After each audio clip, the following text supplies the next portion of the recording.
Hello guys, welcome back to my channel, and today's video papakita po namin sa inyo si Malakas at si Maganda. So saan po ninyo sila makikita? So dito po nung bumisita tayo dito sa may norte here in Pangasinan ay nakita po natin dito yung famous sculpture ni Malakas at ni Maganda, kung saan ay naka-display dito sa one of the garden restaurant here in Manawag. So dito sa may Jardín de Paraíso here in Manawag area ay dito po naka-display itong sculpture or part ng pinag-aralan natin nung nasa elementarya pa lang tayo, si Malakas at si Maganda.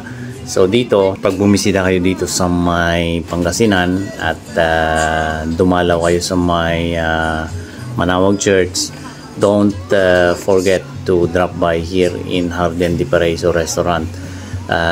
Mayroon silang magandang tanawin dito.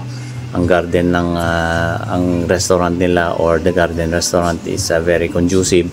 At saka the same time, ito pong si Malakas at si Maganda ay magandang may pakita nyo rin sa mga anak nyo, especially yung mga bata pa, ay pwede nyong ma-share yung kwento nito, at it's some kind of a very rich story para ma-share nyo sa mga anak nyo pag bumisita kayo dito. Ito rin ay naka-display ito sa may main mess room or dining hall ng Jardín de Paraíso, at talagang kitang-kita mo po yung talagang skills ng mang-uukit nito. Talagang pinaghirapan talaga at talagang pinagtiyagaan, kaya talagang napahanga po kami lahat ng mga kumain dito.